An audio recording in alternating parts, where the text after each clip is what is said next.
Good afternoon. Thank you for joining us for Channel 1 Lunchtime News with me, Richard Munga, as I bring you up to date with the latest locally, internationally, and in the world of sports. Now, we're going to be kicking off with a story on Parliament, whereby Kericho Governor Paul Chepkwony is appearing before the Senate Public Accounts Committee, and our colleague, that is Edward Kabasa, is on standby to update us on the latest. Kabasa, kindly, any update in regards to that story?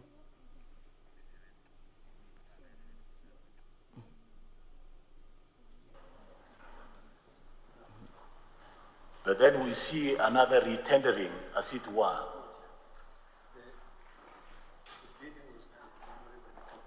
The bidding was done in January by the company, and the evaluation documents were done in March, and an award given. The question that arises is the method in which the contractors were selected, ending up with one contractor. Are you satisfied that that process was properly done? That's the answer we are seeking from the Auditor General. Chairman, thank you, Chairman. At the time of the audit, we did not have these documents. But when we received them, the date, as I have said, they are still in agreement with what the query which we had raised. So there were inconsistencies, even with the queries, because the process started in January. The quotations were received, and the requisition by the cooperative society had not been received by the time those quotations were raised. So the documents came up later, but the process was not as expected as per the law. That's why we were querying that. So the position still remained the same. Governor, you have heard that the condition still remains. What mitigating factors do you have for this committee? And Chair, before the Governor answers the question, instead of going around it, and I've just realized my name is written here, Olekima, it's Olekina. So if they can correct it, and it's one word. So just correct it, please, because I don't like it. Anyway, Chair, the issue is very simple. And if the Governor can answer it simply as the way we have asked, as the way the auditors have raised and reiterated it. There seems to be a company that was preferred because these three companies bidded even before the tendering process began. If you can just demystify that, it will help us be able to move forward. Because, Governor, this issue, when you come before the Senate, we try to mitigate on those issues. If the auditor maintains the position, would be lying to you here that it will change. It will still go there. And it will still follow you even after office. So can we go back and say, what was the problem? Why is it that these companies came in before the bidding process? Is it that the auditors got it wrong, or what happened? Yeah, Chair, before the Governor goes, I think this is a very simple question. That Kipkelion District Cooperative Society requisitioned for the coffee roaster on 12th January 2017. However, it was observed that 3 firms submitted their requisitions on 4th January. Now, how did you know that Kipkelion District would want to requisition for a roster so that you started doing pretendering for the same? How did you know? Because according to me, we must see Kipkelion District requiring to purchase a roster so that now you do pretendering. But it's like you had already thought, or somebody told you, that Kipkelion would come with a requisition so that you start pretendering. That's why there is this anomaly, which requires to be addressed. Governor. Thank you, Chair. Before I make a few remarks, let me allow the Chief Officer Kirer to respond. Thank you, Chair. For purposes of clarification of the dates of, we are speaking about January of 2017, the market survey and the bids that are being, are said to have been done during the pre-tendering process. As the cooperative society was doing the request, they attached the market survey the source of the document for the pretendering is not the county government. I think that one clarifies the issue. It came alongside the request from the cooperative society. Point of order, Chair. Point of order. Yeah. So Just a point order only. Point of order. Just so that I don't lose him, because when we retreat to write the report, I need to be. And Kabasa shall be filing a more comprehensive report in our subsequent bulletins, so be sure to stay tuned into KBC Channel 1 for that and more. Meanwhile, Mani National Congress Party has begun laying out its 2022 strategy in the wake of political realignments informed by the next general election.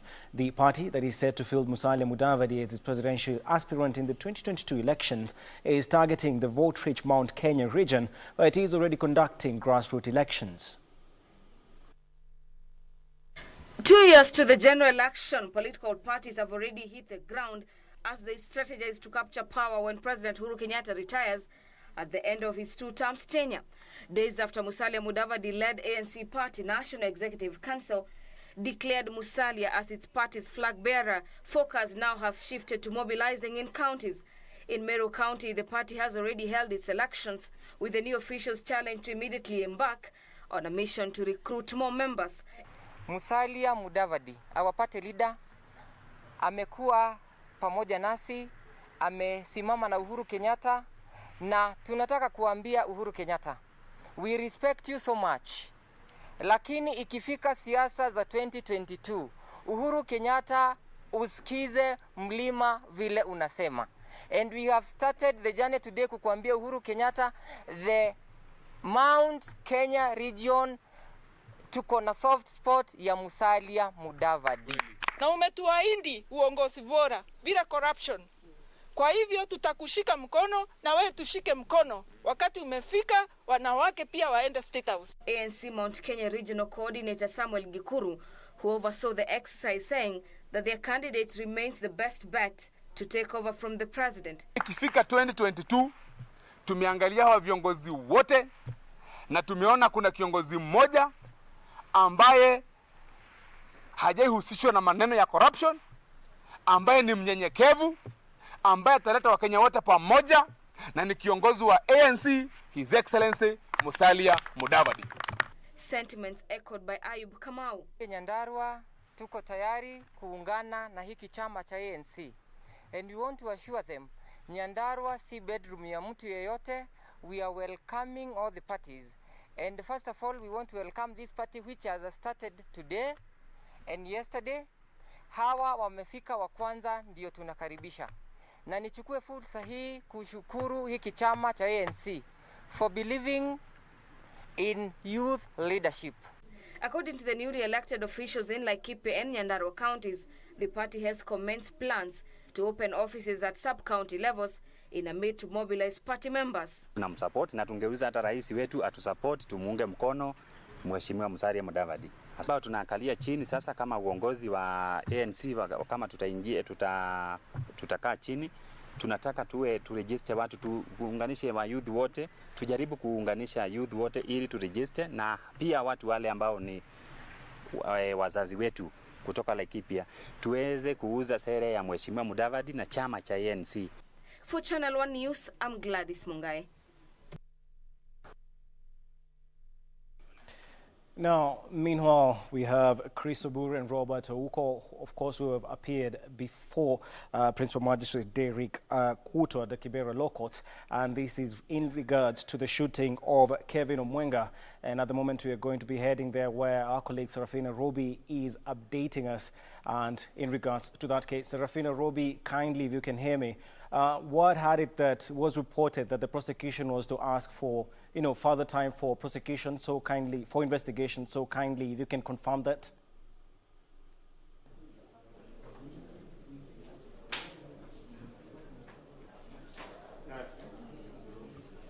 Indeed, a very good afternoon, Munga, coming to you live from the Kibera Law Courts here in Nairobi. But today we are following up on one of the key stories today involving the murder of Kelvin Omwenga, 28, who was found shot in his apartment at the Kilimani area on Friday. And here right now we are in one of the courtrooms expecting the principal magistrate, who is Derek Kuto, whereby the suspects are expected to be arraigned before the principal magistrate, Derek Kuto, any moment from now. We have been waiting for the case to start or to begin since the early hours of today. Up to now, the case hasn't started, though as you can see right now here at the courtroom, you could see the two suspects are seated just at the far back of the courtroom, who are Robert Ouko and businessman Chris Obure, who are expected to be arraigned before the principal magistrate, Derek Kuto. Also here we've been able to see the prosecutors who are just around here in the courtroom, whereby they are expected to seek to apply for a miscellaneous application seeking to be extended for more days so as to conduct investigations involving the murder of Kelvin Omwenga. Also here within the courtroom, we've been able to meet and talk to some of the lawyers representing the two suspects, who are PLO Lumumba representing Chris Obure, and the lawyer Arum representing the other, who is Robert Ouko. Just in the next few minutes, we'll be able to show you or to take you through on what will happen, whether they'll be granted the days that they're seeking. They might be seeking about 14 days to be granted 14 days so as to conduct more investigations into the gruesome murder of Kelvin Omwenga. Back to you, Munga. Now be sure, just like all the updates we're getting, be sure to get a more comprehensive report in our subsequent bulletins. Meanwhile, the national movement of grassroots women-based groups and self-help groups in Kenya are demanding prompt interventions to tame rising cases of gender-based violence. The groups are expressing concern that the increase in GBV cases, that is gender-based violence cases, is aggravated owing to mental illnesses. This comes as a survey ranked Kiambu County third in gender-based violence cases after Nairobi and Kisumu counties. National movement on grassroots women-based groups and self-help groups in Kenya says that while gender-based violence did not start with the onset of COVID-19, many homes have recently become dangerous for women and girls. Speaking in Riro after meeting the county women leaders and females aspiring to become leaders, Mary Kenodia, a member of the organization, maintained that gender-based violence is a criminal offense. There is nothing domestic about gender-based violence. GBV is a criminal act and must be treated as so. Perpetrators of gender-based violence must be prosecuted. She called for the establishment of an institution where victims of gender-based violence can be given psychosocial support to avoid family breakups, trauma and depression that results in death. Kenodia said the organization, in partnership with Kiambu County, have identified a place to put up a shelter facility for gender-based violence victims, where they will be counseled and offered legal support before they are given low-interest loans to rebuild their lives. The right to live free from violence is a basic human right. Yet the most vulnerable members of society, including women and children, persons with disabilities and the elderly, are suffering. Violence against women and girls is a crime. Thika Town Member of Parliament Patrick Wenaina castigated those engaging in gender-based violence at a time the country is fighting COVID-19 and called for stiffer punishment of gender-based violence perpetrators by the courts of law. Let us protect ladies, let's protect our women. They are very important in the society, they are very important in our families. But at the same time, let us also make sure that the law enforcement officers come in very, very quickly whenever there is something like this, that any report done on gender violence. Beatrice Getonyenge-Tich, Channel 1 News. Now, over 180,000 identification cards and 6,000 birth certificates are lying uncollected at the country's Huduma centers. The development coming amid growing concern over teething challenges facing the centers, including congestion and inconsistent internet. Huduma centers across the country are grappling with over 180,000 uncollected identification cards and 6,000 birth certificates. The backlog coming as the centers that were meant to devolve government services to residents struggle to surmount a host of challenges, among them congestion and poor network connectivity. Speaking in Kajiado County, Public Service Principal Secretary Mary Kimonye said the government is installing digital services in all Huduma centers across the country so as to improve service delivery. The possibilities are there for our youth so long as we are going digital. So we want to digitize, and I'm also proud to inform Wananchi that the State Department for Public Service, which I am the team leader, is leading innovation of public services. Kimonye urging those who have applied for IDs and birth certificates to collect them from their respective Huduma centers to avoid backlog. Kimonye says the move is crucial as the government moves to enhance service delivery via digital platforms in the wake of the coronavirus pandemic. Wananchi are being served, and despite the challenges that may have come because of space, that we have been able to implement the Ministry of Health protocols. Yusuf Farr, Channel 1 News. Also, a group of livestock traders drawn from Samburu County appealing to the government to intervene and have the 5 bulls that were seized by authorities at Rumuruti Market returned back to them. According to the traders, they had legally purchased the 5 bulls from a farm at Loigomngare, Losukwad in Samburu County before authorities seized them, saying that they had been stolen from Baringo County. These were the scenes that characterized Rumuruti Market in Samburu County. Tension remained high as livestock traders protested the seizure of 5 bulls by authorities. Nikanunua ng'ombe 5 mandumi. Hiyo ng'ombe nikapeleka soko la Murti. Wakati asubuhi kufika soko polisi na vijana wengi wakakuja hapo wakanishika. Wakisema ng'ombe ni ya wizi. According to traders, they had purchased 5 bulls from a farm in Loibongare, Losuk Ward in Samburu County, only for them to be seized by authorities once they took them to Rumuruti Market. Mzee ni jirani yangu, nimenunua nikijua ng'ombe ni yake, manjao ya ng'ombe yake. Hiko watu wanakaa hapo sasa, wanakuja tu ngojea ng'ombe ya watu. Sasa ng'ombe inasema 2017 hata hiyo mandume haijafika. Ni kidogo hiyo mandume haijafika hiyo vile wanasema. Kwa hivyo hiyo ng'ombe tunajua background yao. Kwa hivyo tunasema serikali aingilia kati ya ng'ombe. According to Joseph Lelesenge, authorities maintain that the livestock had been reported stolen from Baringo. The traders are now calling on authorities to intervene and resolve the matter. It's a cartel that we have noted that they are trading with our livestock. And because we don't have any leadership there that's advocating for the rights of the Samburus, our cows are being stolen every day. Reporting for Channel 1 News, I'm Jackie Wambiru. Now in Kiambu County, mentally challenged children in Thika have benefited from a project that will support the production and sale of artwork and other items made by the children. The 7.5 million shillings donation will include the construction of a workshop and outlet facilities where the children will engage in making beads and mats, among other items. Speaking during an inspection of the project, Engineer Josephat Mutumbi said that the project will help the challenged children to make a living by selling their wares to the public.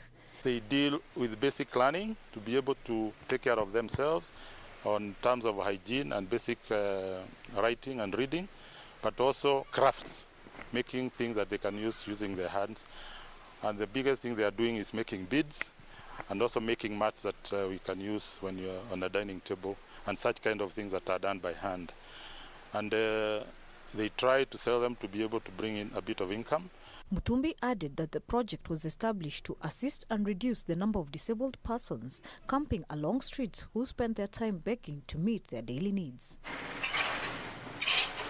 His sentiments were echoed by Simon Joroge, a member of the Kiliambogo Lions Club, who stated that the project will be completed by November to allow children to utilize after resumption of studies, possibly in January. The project that we are doing today is about 7.5 million Kenyan shillings, and we are hoping that this project, by November or December, it will be complete, so that we can come and open the project and the children can go on with their own lives. Through the basic knowledge imparted to them at the school, Njoroge said the physically challenged children can survive on their own once they complete school. We came with an idea that we don't have to put kids in the streets to be borrowing money. But when they come here, they are given basic needs, they are shown basic works, so that after even leaving the school and go out there, they'll be able to survive by themselves. The school principal, Patrick Masharia, said that the initiative will assist many needy persons in the county and beyond.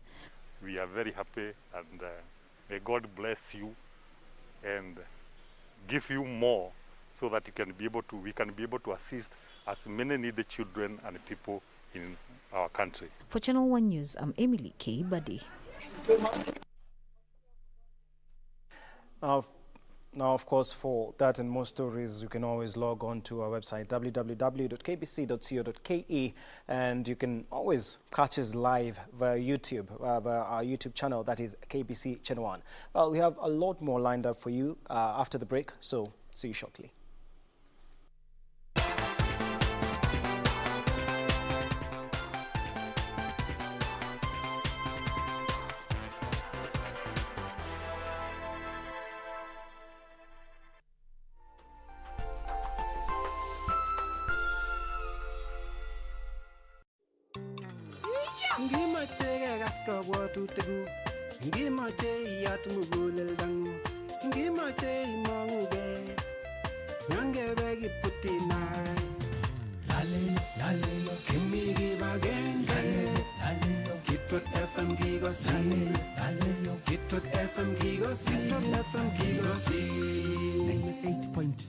Kitwek FM, Kegosin. Tonight on KBC Channel 1. When did you do all of this? What can I say? This is just how pros work. You are like a bull seeing red. Are you ready to face a man who has treated you with nothing but respect? A star who knows what he's doing. Our plans are progressing well. By the way, are you sure this is the road you want to take?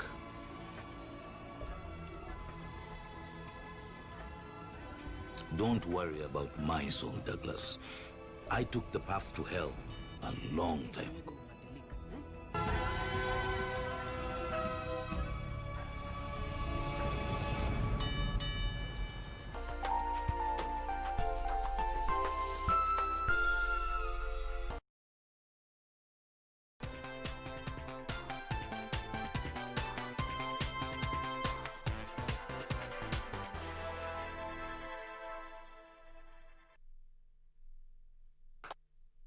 Have been challenged to conserve the environment by planting indigenous trees that withstand the dry weather conditions experienced in the region.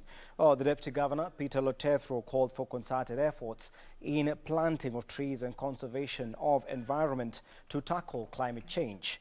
He was speaking at a ceremony where farmers who have had an impact in conserving the environment were fitted. Sasa sio mambo ya kulia kusema serikali ikuje ifanye mambo ya mazingira nyumbani mwetu. Hapana. Serikali yetu ya county na hata ile national government ni kuhakikisha inawatengenezea nursery ambayo miche inakuswa na ninyi wenyewe, sisi wenyewe wananchi tutoke manyumbani mwetu twende tuchukua hizo miche na tuje tupande nyumbani mwetu.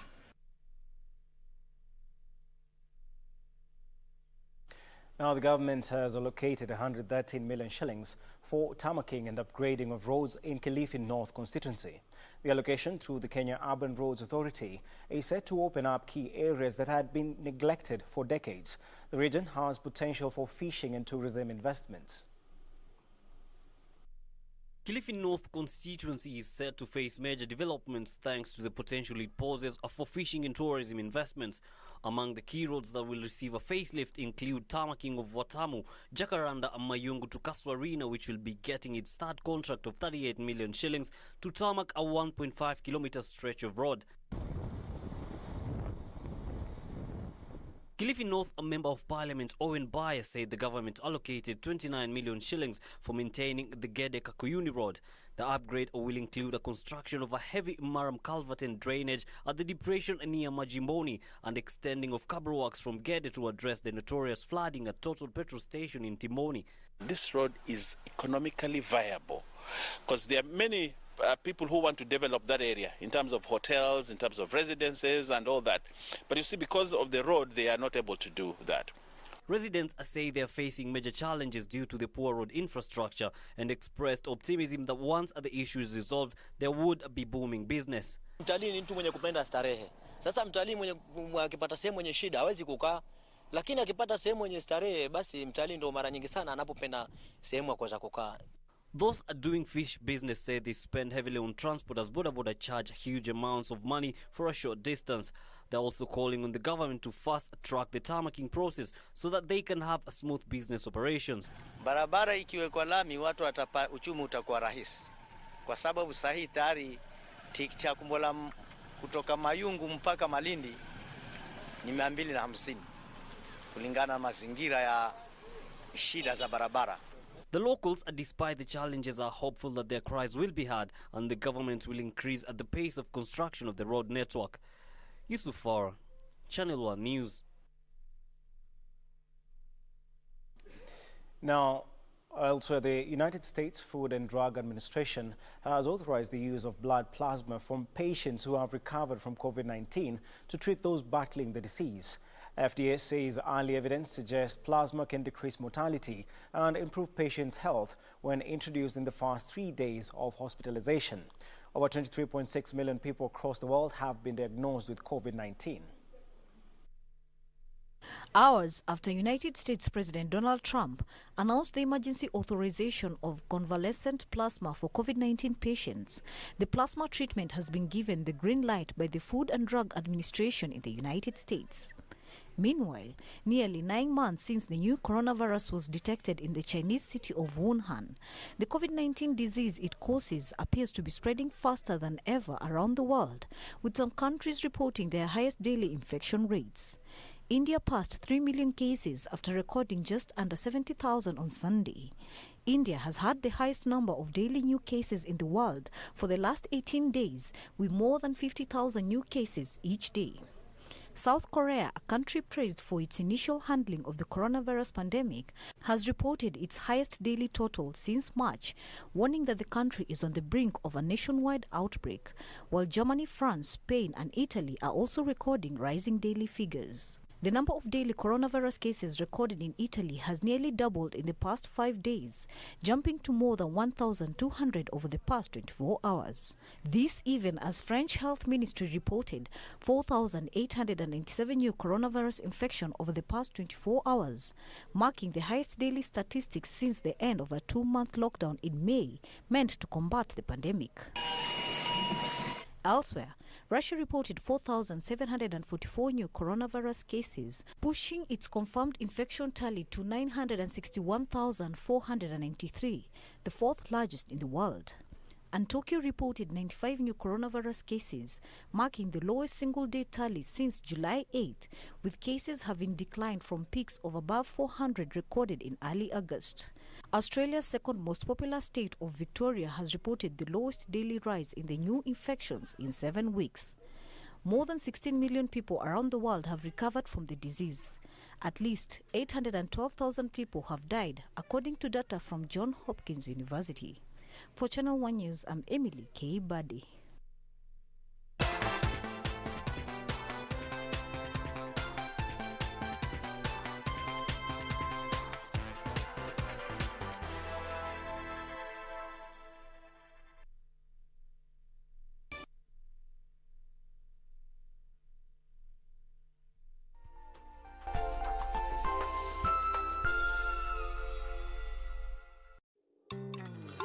Ngimache gaska watu tegu, ngimache yat mugulel dang, ngimache imanguge, nyange begi putinai.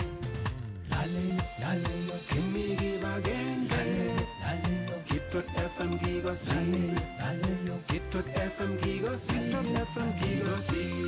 98.0 Kitwek FM, Kegosin. Tonight on KBC Channel 1. When did you do all of this? What can I say? This is just how pros work. You were like a bull seeing red. Are you ready to face a man who has treated you with nothing but respect? A star who knows what he's doing. Our plans are progressing well. By the way, are you sure this is the road you want to take?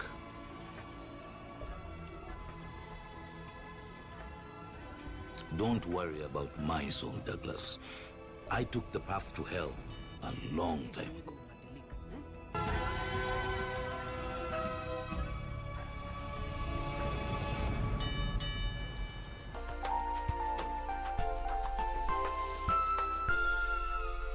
Tonight on KBC Channel 1. What have you done for him in return? What have you given him?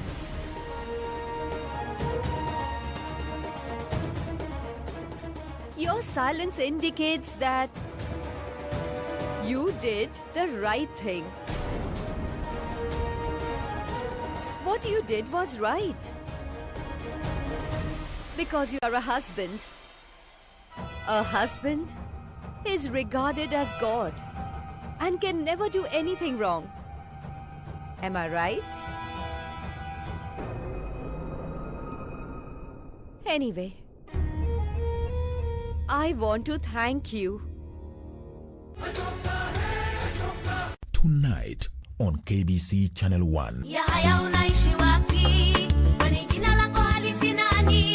Yahaya A legend on the legendary show. Yani wako makini kabisa manake wanajua ghafla bin Vu watajisikia kwenye nyimbo.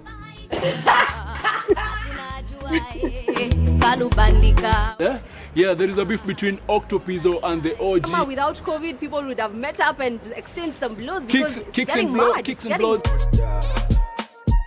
Also, Miss World Kenya is modeling for us. Of course, the moment was so thrilling, especially when they said my name. I just felt like my franchise took a leap of faith and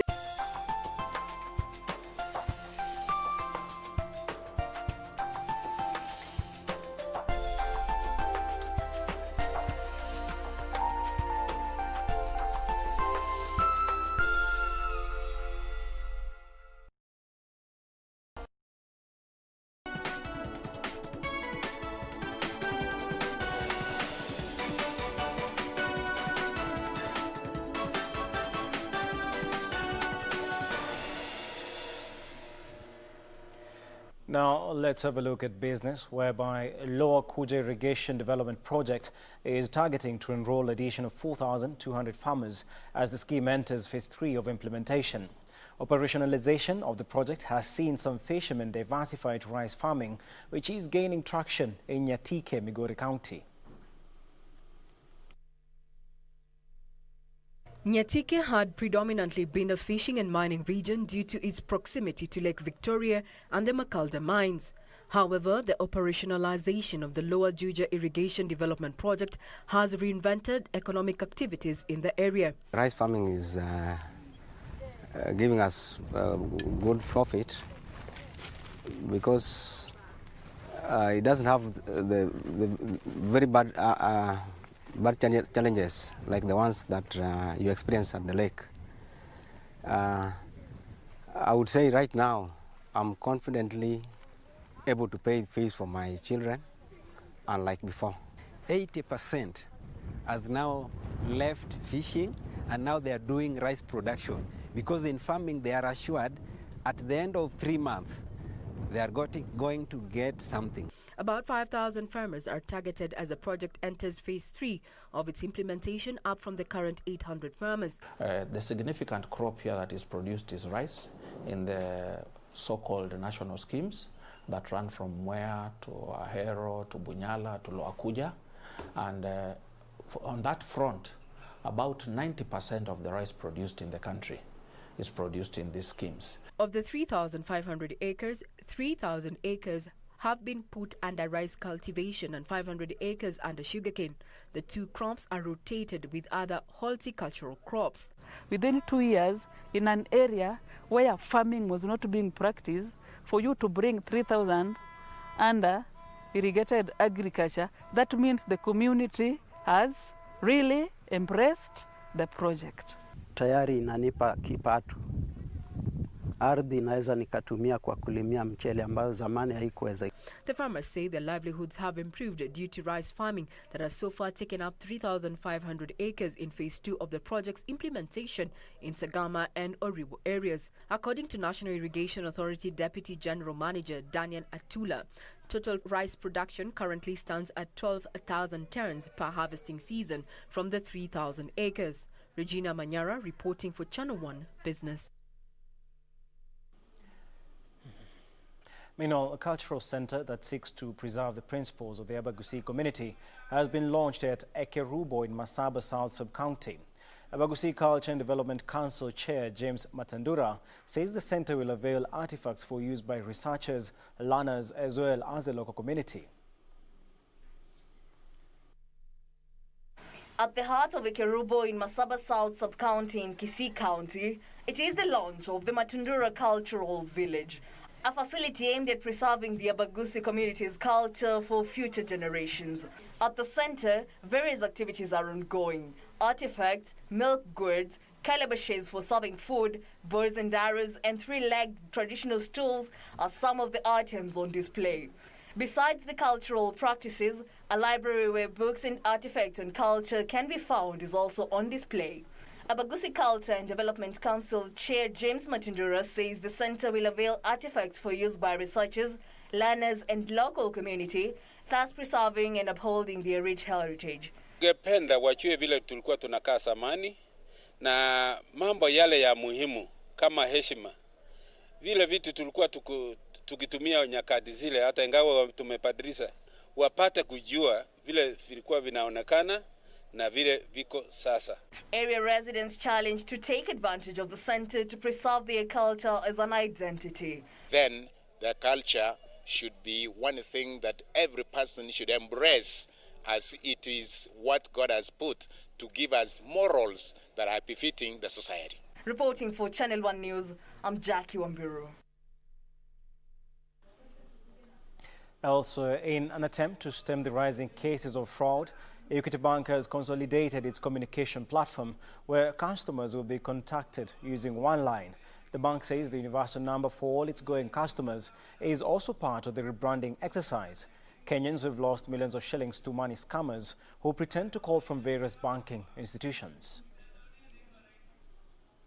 Cases of phone scammers has increased in the last 2 years as more bank customers embrace the mobile phone banking in the country. In Kenya, 83% of the population are now engaged in the formal financial system, up from 27% in 2006, thanks to the growth of mobile money platforms. However, this growth has raised the antenna of cons who prey on unsuspecting customers. The scammers call or send text messages to customers pretending to be bank agents, where customers are lured to revealing their bank details like passwords. This latest deception is known as number spoofing because the fraudsters call customers using a phone number which is mimic that of their real banks. The Central Bank of Kenya has in the past directed commercial banks to move their outbound calls to customers on one platform to minimize these cases. Equity Bank says it has rolled out the 073 000 universal number for all outgoing calls to its customers. However, customers can still access the bank customer centers using the 100 or 073 063 000 numbers.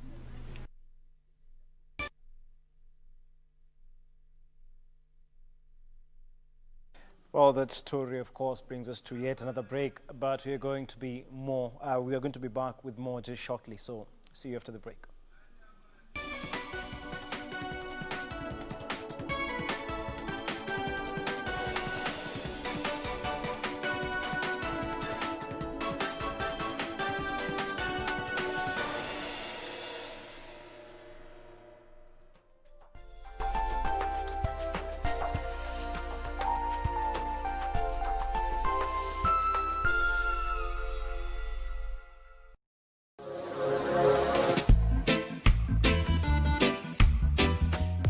Say all kind of things about you. With them on, just shake up, need to When your booty gon' show me now. Baby, one time. Bossy baby, give me 2 times. Full 180. Crazy. Trago y ella la botella. Let's go. Ha. I needed some with some bopping. Mamacita, where you at? I've been trying to reach you. Choro, choro, choro, choro, choro, choro. Te pago, te pago, mo, te pago. Katoto shepu awe, ayawe, ayawe. Tekenya katoto, kamini tekenya, tekenya.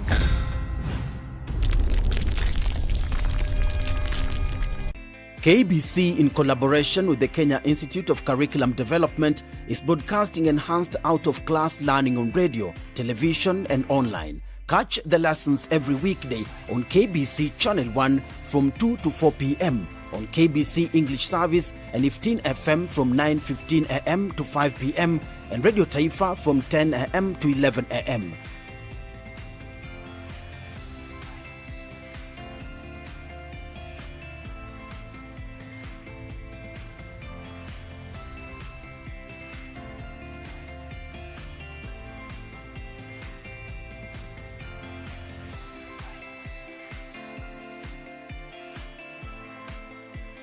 KBC English Service, Radio Taifa and 15 FM are also available countrywide on the free-to-air Signet digital TV platform, or log on to www.kbc.co.ke for live streaming, or download the KBC online app on Google Play Store. Kenya Broadcasting Corporation, ensuring learning no matter what.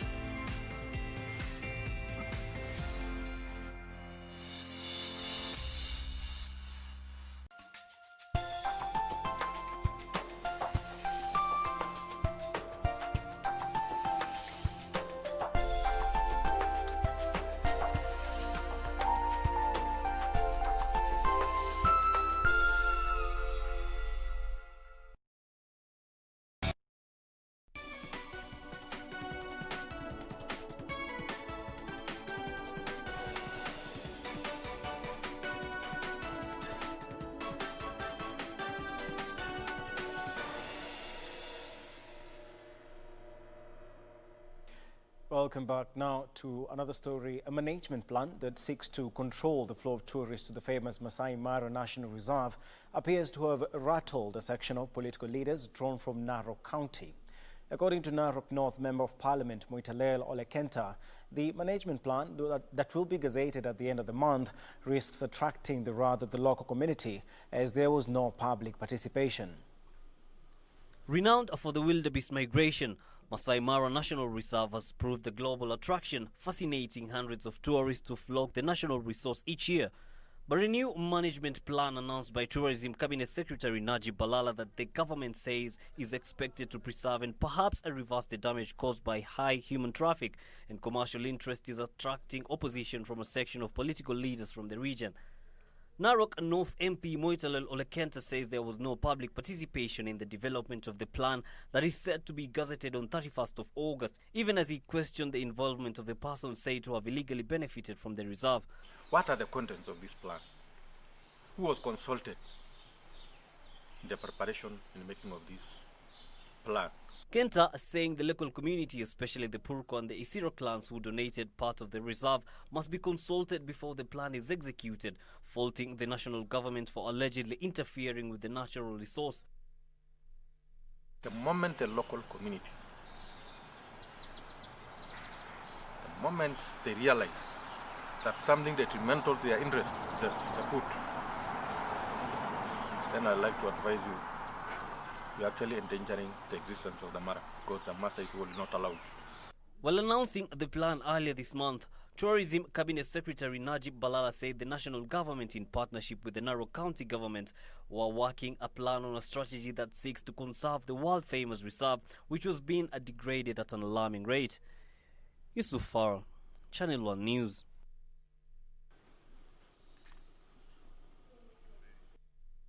And also, organic farming is gaining traction among local smallholder farmers, buoyed by increase in awareness and training programs. Organic Agriculture Center of Kenya Extension Officer Ndirango Kariuki says practice of competitive organic farming will boost production of healthy food and conserve the ecosystems which have been damaged over the years due to heavy use of chemicals. The latest data from the Kenya Organic Agriculture indicate that the value of organic agricultural products traded on the Kenyan market stood at 440 million, while the sale of vegetables in the local market topped the list at 9,820 metric tons, followed by tea and dry cereals at 2,500 metric tons and 1,800 metric tons, respectively. As such, organic farming is taking root as stakeholders intensify sensitization and training programs in target counties. The move is expected to boost production of healthy food and conserve the ecosystems that have been damaged over the years due to heavy use of chemicals. Kilimo yangu ni ya mbolea ya ng'ombe na mbolea hii mbolea pekee nalima cabbage na terere na managu na sukuma na karati. Inataka kuambia mama wengine mafuate kilimo hiyo. Those practicing organic farming have recorded tremendous growth in their output due to reduction in losses. We normally work with them in improving their animal manure so that it can be a good fertilizer for the soil and the crops. We also work with them in the area of using vegetation that grows wildly in the farm to prepare pesticides that normally would not harm humans, insects, and even the environment. Macadamia nuts are grown principally in eastern parts of the country, and cashew nuts, majorly farmed in the coastal region, comprise the bulk of organic farming exports at 70,000 metric tons and 20,000 metric tons, respectively. We are also seeing a lot of health benefits from the organic farming, from the consumer even to the farmer as they are on the farm. So it is also in terms of incomes, it helps the farmers as they are able to minimize a lot of inputs which are also very costly for the small-scale farmers. Experts have termed organic farming as an untapped gold mine that local farmers need to exploit. We also call upon the government to support smallholder farmers who are practicing organic agriculture in terms of having policies that are supporting organic agriculture and also having budget allocation for organic agriculture. Kenya so far has 30,000 farmers practicing organic farming. Regina Manyara reporting for Channel 1 Business.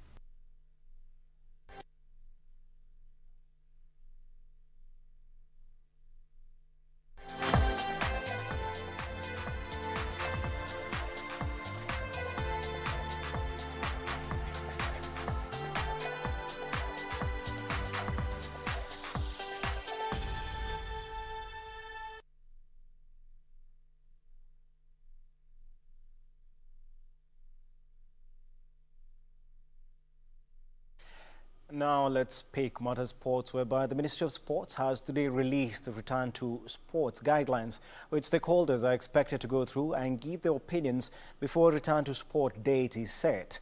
All sporting disciplines in the country were stopped in March after the first coronavirus case was reported in the country. Sportsmen and women may soon get their game back on after the Ministry of Sports released return to sport guidelines, though a definite date is yet to be set. Stakeholders have 7 days to go through the document and give their opinions on the set guidelines before a definite date is set for the return of contact and non-contact sporting activities in the country. I'm aware that stakeholders have waited eagerly for the release of these guidelines by our ministry. Due to the nature of the pandemic, it was imperative to take a delicate, diligent process to satisfy Ministry of Health and World Health Organization directives on the same, including on public participation. The advisory committee will therefore make a comprehensive presentation, after which we will open a window of 7 days for stakeholder engagement and feedback. The guidelines will also be available on the Ministry of Sports, Culture and Heritage website. Various disciplines will be rolled out in bits and phases, just as has been witnessed in other countries where there has been resumption. These will include testing for players and officials in the first phase, return to individual training and eventually group training. Stakeholders were, however, concerned with testing of players, which they say will be too expensive. In Kenya, the situation and considerations of safety above all else compelled us to postpone major global and continental sports events. The WRC Safari Rally, the World Athletics Under-20 Championship, the Continental Tour, the Rugby Bathurst Cup, and the magical Kenya Open Golf Championship. The grinding to a halt of all sporting events, though painful, was for a good reason: to ensure the safety and the security of all players in the sector and in the country at large. All sporting activities in Kenya were stopped in March when the first coronavirus case was reported. Internationally, French police say they have made 148 arrests following riots in the capital after Paris Saint-Germain's 1-0 defeat by Bayern Munich in the Champions League final played last night. The clashes occurred on the Champs-Élysées and around PSG Stadium, where fans had gathered to watch the game on a big screen. Cars were set on fire and shop windows were smashed. PSG were bidding to win the Champions League for the first time. Kingsley Coman, who started his career at PSG, settled the tense affair with the 59th minute header at the far post from Joshua Kimmitt's cross to leave the French giants still searching for that elusive Champions League triumph.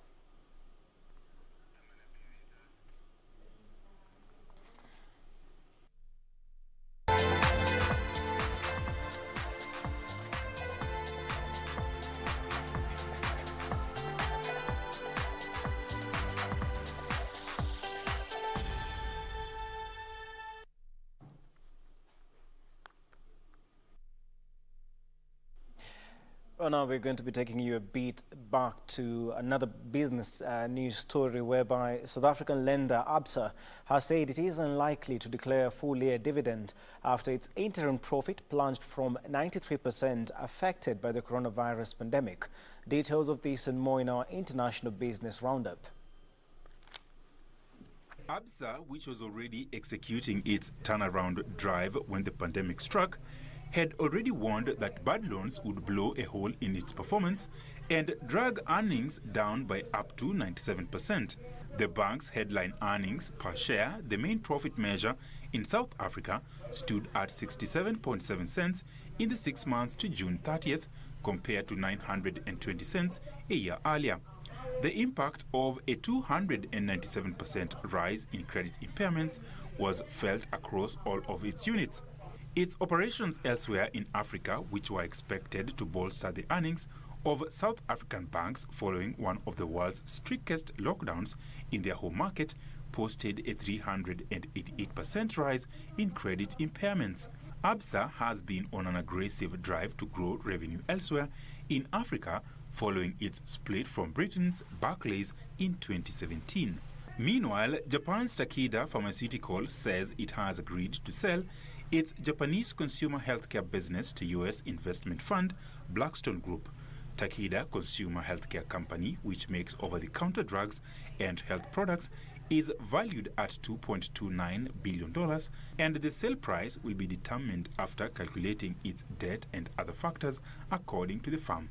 Japan's largest pharmaceuticals company has been reducing its over-the-counter assets worldwide as it seeks to refocus its business and reduce debt following its $59 billion acquisition of Shire. Takeda says proceeds from the sale would boost its net profit by 105 billion yen.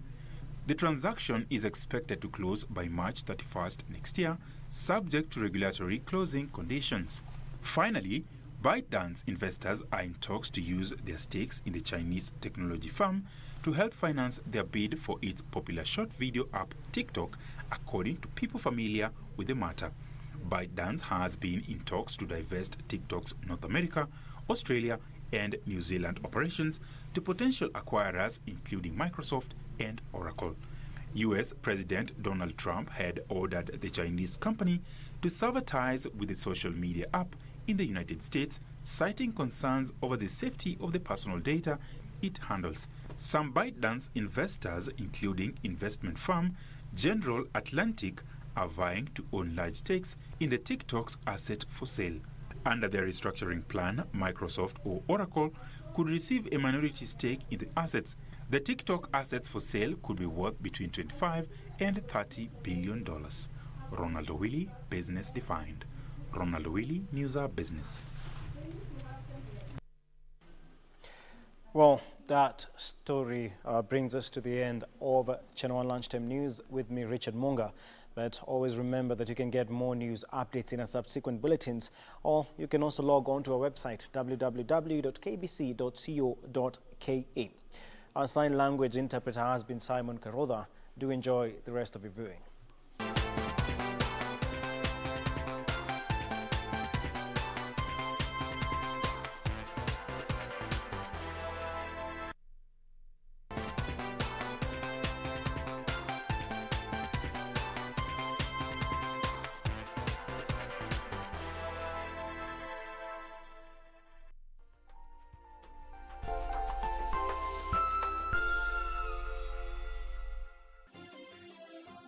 Vera Beauty College.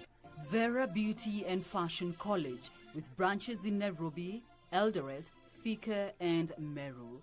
Did you know that we are a TVET approved institution? We offer courses in fashion design, interior design in soft furnishing, event decoration, flower arrangement, event planning, hairdressing, barbering and dreadlocks, beauty therapy, makeup, nail technology, spa massages, teaching skills, TOT, solo business management, and many more. Register now and visit our website on www.verabeautycollege.com. You can also call on 0725 923 550 Nairobi branch, 0728 087 689 Eldoret branch, 0722 227428 Thika branch, 0725 000-706 Meru branch. Vera Beauty and Fashion College, a TVET approved institution.